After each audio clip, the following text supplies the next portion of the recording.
इस बीच आप देखिए लॉजिस्टिक्स जो कि डे हाई पे कारोबार कर रहा है। शर्मा साहब, ये जो लॉजिस्टिक्स में बाजार इंटरेस्ट शो कर रहा है अपना, ये हमें देखिए मानसून सत्र ऑलमोस्ट सिर्फ 1 महीने दूर रह गया है। क्या बाजार का ये जो इंटरेस्ट शो करना, रुचि दिखाना थोड़ा गलत लग रहा है आपको या फिर नहीं? ट्रेडिंग पर्सपेक्टिव से ये सिलेक्शन बिल्कुल ठीक है, और अगर मैं ट्रेडर हूँ तो मेरे को भी थोड़ा दाव लगाना चाहिए, रिस्क लेना चाहिए यहाँ पर।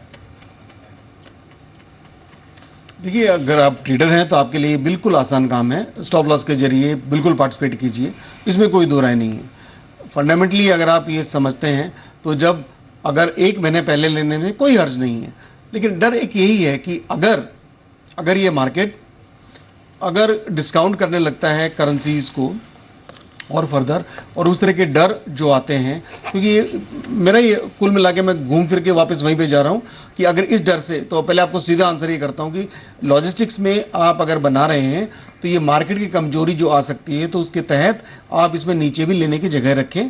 पर इस वक्त अगर आपने नहीं लिया है तो पार्शली एक्सपोजर लेना डेरिवेटिव्स में इस मार्केट में भी अच्छा है, मतलब डेरिवेटिव्स नहीं, पार्शली मार्केट लॉजिस्टिक्स में इस वक्त भी अच्छा है। तो बेफिक्र होके इसमें 1/3 जैसा पोजीशन तो आप बना सकते हैं, उसके लिए चिंता की बात नहीं है।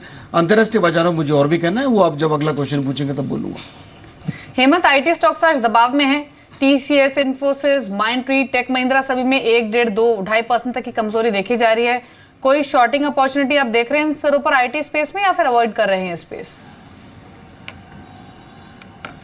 नहीं, देखिए मेरे ख्याल आईटी स्पेस में फिर से एक रुझान नीचे की तरफ का बन रहा है, इसमें कोई दोहराई नहीं। क्योंकि अगर आप देखिए, मेरे हिसाब से सबसे क्रूशल था टीसीएस, उसने 2550 का घर फिर से तोड़ दिया है, और ये एक अच्छा सिग्नल नहीं है टीसीएस के लिए। दोबारा से 2460 से 2470 का सपोर्ट टेस्ट करना पड़ सकता है, तो 2550 का स्टॉप लॉस रख के आप डेफिनेटली इसमें शॉर्ट कर सकते हैं। ये एक वीक कैंडिडेट हो गया है।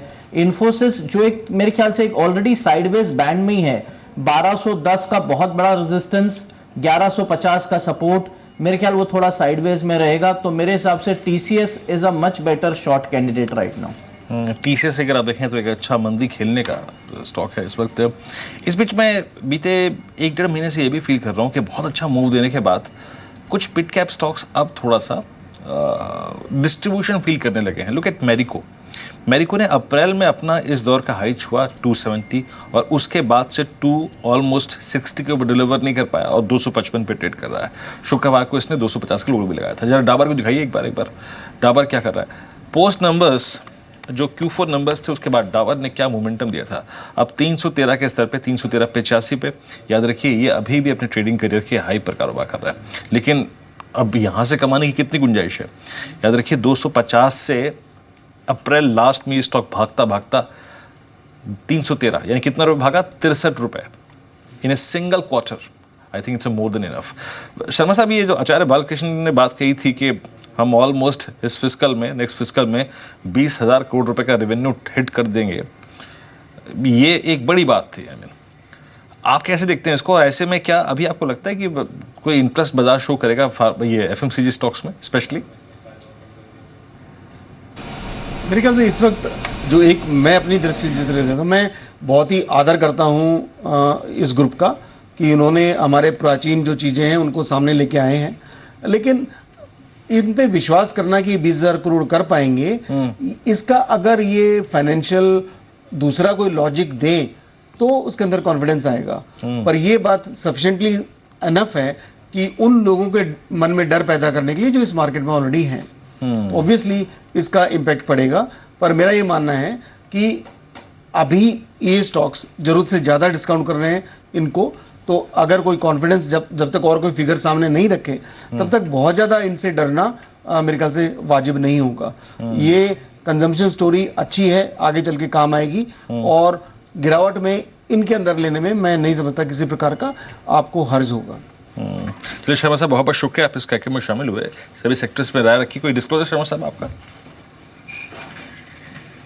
मेरे ख्याल से जो स्टॉक मैंने बोला है, एक ही नाम लिया था, वो है एम्फेसिस। वो हमने अपने इन्वेस्टर्स को भी दिलाया है। मेरे खुद के निजी पोर्टफोलियो में ये नहीं है, पर बाकी जो एडवाइस मैंने आपको जो दी है वही हमने अपने निवेशकों की भी बोली है कि भैया आप इस वक्त विश्वास मत कीजिए कि ये हमारा इशू नहीं है। ये अगर कॉन्टेजन हो गया तो ये पूरी दुनिया भर का इशू हो जाएगा। तब तक जब तक ये करेंसी नहीं सुधरे तब तक थोड़ा सा कॉन्फिडेंटली सेफ रखिए। It is better to be safe than sorry. जी चलो, बहुत बहुत शुक्रिया सर साहब। हेमंत, आखिरी प्रश्न आपसे ही पूछूंगा। हेमंत, ये LNT बड़े वाइल्ड स्विंग देने में आजकल बड़ा, अगर आप देखें, माहिर हो गया है। देखिए कैसे 1300 से 1500, फिर 1500 से 1400, 1445 पर क्या एट द मनी कॉल पे काम करना चाहेंगे? देखिए वीरेंद्र, दो चीज़ें हैं मेरे हिसाब से। इम्पोर्टेंट था जिस तरह से इसने 1450 का घर तोड़ा और अब 1380 का नहीं तोड़ा है, क्योंकि 1400 पुट राइटर्स को रिस्पेक्ट दिया है। मैं इसमें बाय तभी करूंगा अगर ये 1460 के ऊपर सस्टेन कर पाता है। Otherwise it will now it has shifted. इसने रेंज नीचे की तरफ शिफ्ट कर दी है 1380 से 1460 का। तो मेरे ख्याल थोड़ा सा अगर आप इससे अभी मेरे ख्याल से इसको वेट एंड वॉच लिस्ट में डालें, 1460 के ऊपर जाए तो जरूर लॉन्ग करें, स्टॉप लॉस रखें 1440 का, वापस 1500 अटेम्प्ट करेगा। लेकिन जब तक 1460 क्रॉस नहीं करता है तब तक थोड़ा सा मेरे हिसाब से वीक सिग्नल्स दे रहा है। जी चलिए, शुक्रिया आपका हेमंत, शामिल होने के लिए शो में और अपने व्यू शेयर करने के लिए इंडेक्स पर और सभी स्टॉक्स पर भी।